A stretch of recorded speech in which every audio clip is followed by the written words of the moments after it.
Access show notes and learn about our English courses for economists by visiting our website, englishforeconomists.com.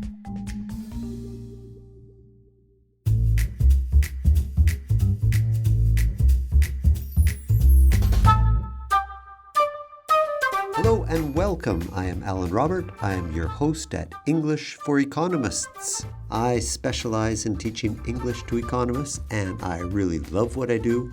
I'm so happy that you could join me. My goal with these podcasts is to present you with practical, non-technical vocabulary that you can use to talk about many different aspects of the economy. Today, our topic is auctions. Let's start with our vocabulary. Auction. A public sale in which goods or property are sold to the highest bidder. In other words, to the person or organization who offers the most money. That's the highest bidder. By the way, we often use the phrasal verb auction off to describe the action, as in, they auctioned off the painting to the highest bidder. Our next word, bid. That's the action of making an offer at an auction. You make a bid at an auction when you make an offer to buy. Lot. A lot is an individual object or a group of objects offered for sale at auction as a single unit. A lot, so that can be several things or one thing.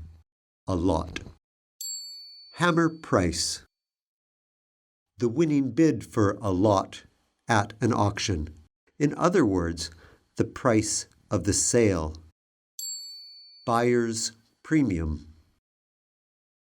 Auction houses will charge buyers an additional fee, which is calculated as a percentage of the hammer price, the final price, remember. So that's how they make their money. It's like a commission, a buyer's premium. So that's what the buyer will pay to the auction house who is in charge of the sale. Forward auction.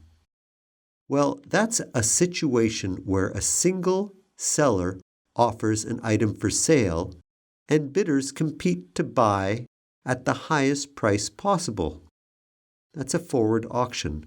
So the item is offered for sale and people compete to buy it, offering higher and higher prices. Reverse auction. Okay, that's a situation where buyers will give their suppliers the chance to competitively offer their goods and services at the lowest price possible. So if a company wants to buy something, they will ask their suppliers to make a bid and to say, okay, this is the price I will sell this to you. And your different suppliers will hopefully drive that price down. So you have a forward auction and a reverse auction. Forward auction, the price goes up. Reverse auction, you try to establish the lowest price possible. All right, well, let's move on to the dialogue. Now, I put this dialogue together just to put some of these words in context. All right, so you can hear how they're used. Now, I'll repeat the vocabulary again at the end. All right, so you've possibly seen auctions on television or the movies. The auctioneer stands in front of a crowd, sometimes speaking very, very quickly, and the bidders raising their hands or maybe a small sign to show that they are making an offer. Well, that is one of many kinds of auctions, and really the style or format of an auction varies a lot depending on where it's held, what is being sold. But no matter what you are selling, be it livestock, real estate, cars, or artwork, the principle at work is the same. Now, auctions can be a very exciting contest to see which bidder wins. But auctions are much, much more than the traditional idea of the auctioneer standing in front of a bidder saying, "Going, going, gone! Sold to the man in the yellow hat," as they strike the table with a wooden hammer, which means that the item, which is known, remember, as a lot, is sold at a final price, which is, remember, known as the hammer price. Because the hammer, remember, like a carpenter will use a hammer to hit a nail, the auctioneer uses a hammer to strike the table to show that the item is sold. Okay, the hammer price. Well, the world of auctions is evolving along with technological advances. So auctions are now carried out online on platforms like eBay or over the telephone, or even through a system of bids enclosed in envelopes. Here is a fun fact. The yearly revenue in 2018 of the two biggest auction houses, Sotheby's and Christie's, was reported to be $9 billion US. That's a lot of money. Auction houses earn much of their own income by charging buyers a buyer's premium. But how about this?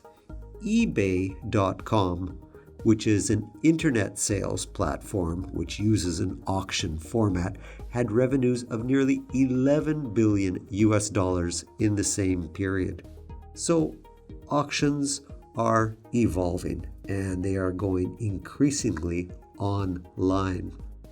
Now, as far as the products go that are being sold, the world's fastest growing auction sectors are agricultural machinery, equipment auctions, and residential real estate auctions. Well, you can see that auctions of physical items is huge, and auctioning off property can be a very lucrative business since the auction house earns money from everything sold. Remember, that is the so-called buyer's premium, which they charge to the buyer. And well, it's not just physical property that's being auctioned off at these so-called forward auctions. Remember, a forward auction is where bidders compete by offering higher and higher prices. There are also auctions to assign government concessions or the right to use radio spectrums. So radio stations will bid for the right to use a spectrum so they can broadcast. And even companies like Google will sell their advertising based on a type of action. And in the world of finance, everything from treasury bonds to derivatives can and is sold by auction. Again, these are known as forward auctions, my friends, where the prices go higher and higher. But what about the reverse auctions we mentioned earlier? Remember, the reverse auction is a type of auction in which the roles of the buyer and the seller are reversed, with the primary objective to drive the purchase price downwards. In other words, a reverse auction is where private companies or institutions organize an auction in order to reach the lowest sale price of goods or services that they want to buy from their suppliers. Instead of bidding upwards, the suppliers bid downwards to win the contract at the lowest price. As you can see, auctions serve an important function in the economy. And of course, they are much more complex than we can cover here in this English lesson. I just wanted you to be familiar with some of the most basic vocabulary. I certainly encourage you to read more about auctions on your own. All right, before finishing, let's go through our vocabulary list one last time. A bit of a summary. Auction. a sale in which goods or property are sold to the highest bidder. Bid, the action of making an offer at an auction. By the way, that's also called a bid. So the verb to bid or a bid, to make a bid. Lot, L-O-T, lot. That's an individual object or a group of objects offered for sale at an auction as a single unit. So don't confuse that with lots. There were a lot of people at the conference. No, lot. This is one object or a group of objects. Hammer price.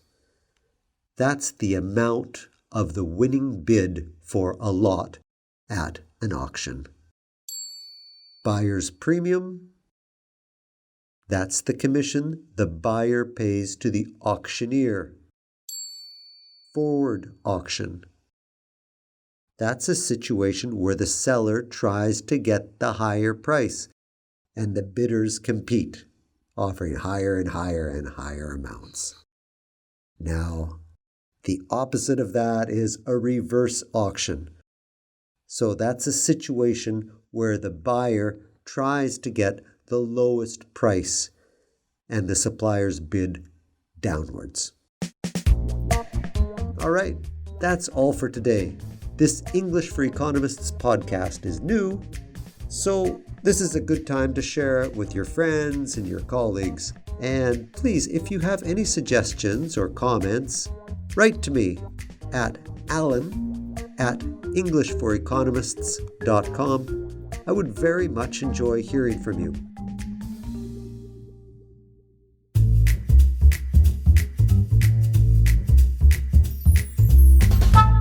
So, until next time, this is Alan Robert at English for Economists, wishing you a fantastic day.